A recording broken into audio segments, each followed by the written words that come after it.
Olá pessoal, nesse vídeo eu vou falar deste livro aqui, Deuses e Homens, do Rodrigo Siqueira Batista. Esse livro daqui foi publicado pela editora Land em 2003. Então, ele é o trabalho aqui do Rodrigo Siqueira, que ele vai tratar sobre as origens aí da ciência. Então, ele vai trazer a tese do Cornforth. Tá? O Cornforth, ele diz aqui na página 28. Em sua obra, Cornforth se propõe a estudar as conexões do pensamento filosófico com a religião, com o mito e com o discurso médico antigo, da escola de Cos, Hipócrates. Né? Sua reflexão levou a compreender a filosofia jônica como um conhecimento não advindo da experiência ordinária, mas sim oriundo de uma instância distinta, revelada ou emergente da profundidade da alma, devedora, de certo modo, nas tradições do profeta, poeta, sábio que povoavam a Grécia. De outro modo, a medicina grega é compreendida como um conhecimento adquirido com a experiência e com a experimentação, em princípio não dogmático, rompendo com o caráter revelado das outras formas de conhecer presentes do povo grego. Desse modo, Cornforth estabelece que se houve algum tipo de descontinuidade com a narrativa mítica, essa foi promovida pelos médicos helênicos. Então, o que ele está colocando? Ele está colocando que, assim, você tem na mitologia grega, tá? Se for pensar em termos de Homero, na Ilíada, Odisseia, né? São textos, são poemas que são escritos ali na Grécia, mas que, na verdade, eles têm uma tradição oral anterior, de alguns séculos antes. Então, eles assumiram a forma escrita, mas isso já vinha de muito tempo. Então, essa primeira fase, vamos dizer assim, uma fase mais mitológica da Grécia, tá? O segundo momento seria quando vai surgindo ali a filosofia. Então, Sócrates, Platão, né? Ali a filosofia vai sendo construída.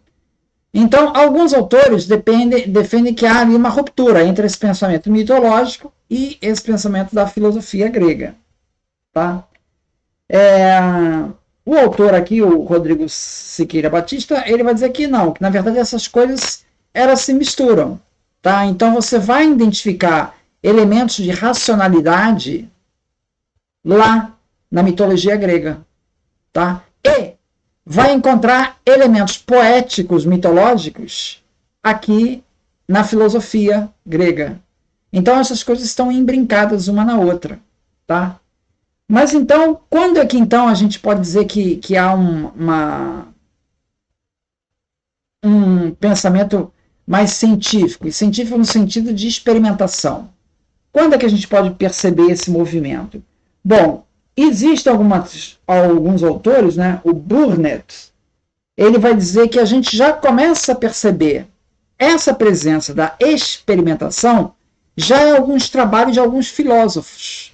E principalmente ele está pensando, filósofos ali de Mileto, né? O Tales e outros filósofos ali, que já começa a ter uma mistura de filosofia com ciência, porque já está colocando experimentação no meio. Tá? Aqui, o Cornforth, ele já vai dizer o seguinte, olha, na verdade não, na verdade essa questão da experimentação, que vai caracterizar a ciência, né? Isso vai aparecer mais com os médicos helênicos. Então, com a escola de Hipócrates. Então, a escola de Hipócrates, como ela partia da análise clínica do paciente, ela fazia uma investigação do paciente. Ela fazia a ausculta do pulmão, botava o ouvido aqui no peito da pessoa para ouvir o pulmão. Ela via os batimentos cardíacos, ela media a pulsação dos batimentos. Ela analisava os cheiros do pus, os cheiros do excremento, os cheiros de não sei o quê, para você ver se a pessoa estava com equilíbrio humoral, né? A tese dos 4 humores, né? Se estava equilibrado ou não. Enfim, tem várias coisas ali que ela está medindo, tá? Ela está fazendo experimentos para, a partir daquilo, ela fazer o diagnóstico dela. Então já não é mais essa escola hipocrática, ela já não é mais baseada na questão dos deuses e tal. Tem ali um elemento mais objetivo, mais experimental, que vai aparecer ali na escola hipocrática e que seria então um traço da ciência. Então ele vai falar dessas passagens, né, e vai seguir mais ou menos a tese do Cornford, tá? Que essa ruptura então vem com a escola hipocrática. Aqui ele vem aqui, ó, o Burnet, ele chega a citar um fragmento 100, chamado fragmento 100, de Empédocles de Agrigento, em que ele faz ali uma associação entre respiração e a clepsidra, né? Instrumento ali da época, tá?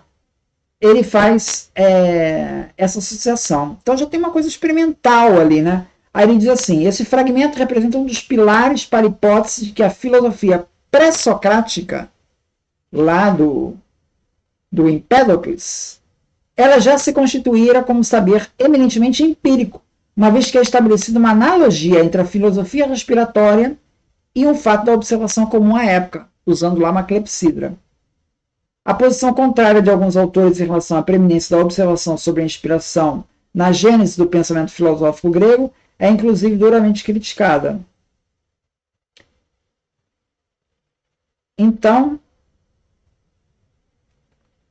ele vai falar assim, o Burnet, ele vai falar assim, nem é verdade que os gregos não fizeram uso da experimentação. Ele está dando um exemplo aqui que fez, né?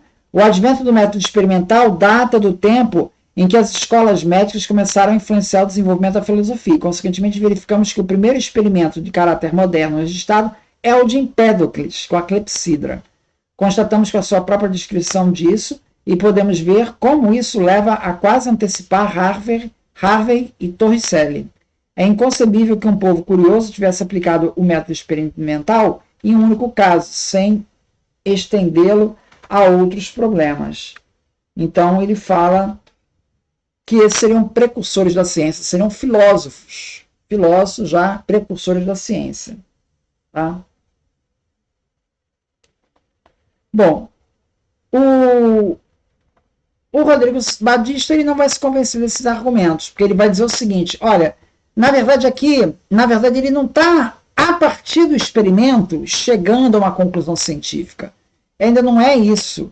Né? É uma coisa a posteriori. Ele já tem o conhecimento, a tese que ele tem, e a experimentação está vindo só para ilustrar, não está vindo para construir o conhecimento.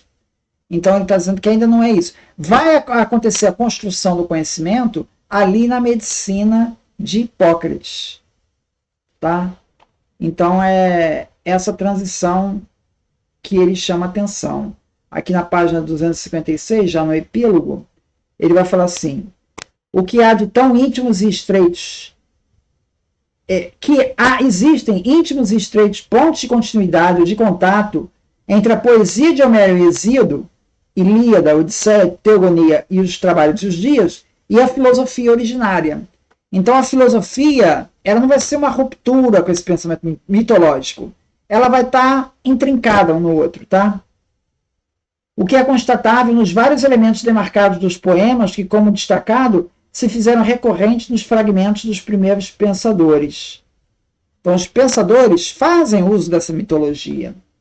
Em verdade, a filosofia não substitui o mito, ao contrário, mantém-se impregnada por ele, como de resto toda a cultura, da antiguidade aos dias de hoje. Assim, numa tal ruptura. Então, não existe uma ruptura entre a mitologia e a filosofia. E da filosofia para a medicina é onde vai ter essa passagem que seria o precursor aí da ciência moderna. Tá? Nesse sentido, por suas características de se voltar para o problema concreto, a medicina se funda em um método empírico. É necessário observar os enfermos para que se adquira perspicácia e identificar nos quadros nosológicos pressuposto para tratá-los, bastante distinto do dogmatismo da filosofia.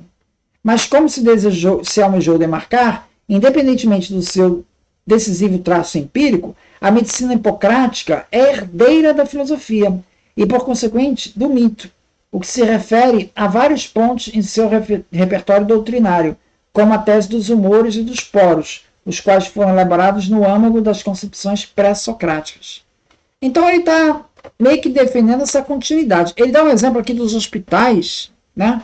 Onde a pessoa era tratada nos Asclepions. Como é que consistia aquele procedimento? pessoa ia nesse hospital, né, nesse Asclepion, e ali ele dormia.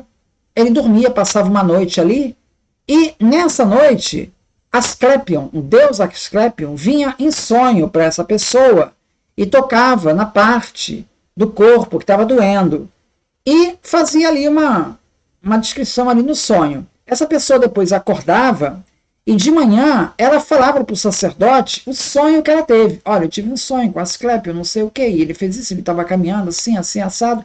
E o sacerdote, ouvindo aquele sonho, ele dizia, ah, foi isso? Ah, então já sei. Isso quer dizer que eu tenho que te dar a mandrágora. Isso, entendeu? Ele já tem um receituário de ervas medicinais para serem aplicadas, mas ele vai decidir isso em função do quadro que essa pessoa tem e em função do sonho. Então perceba que está tudo misturado. Você tem as ervas medicinais, que eventualmente algumas de fato têm uma correlação com o tratamento da doença.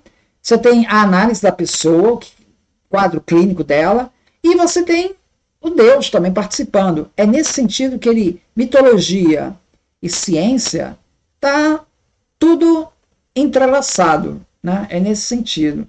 E o ponto principal ali, ele desloca, não é na filosofia com Platão e Sócrates, é um pouco mais à frente com Hipócrates. Ali é que vai ter o método experimental mais presente. Então, basicamente essa a tese do livro. Muito obrigado, então.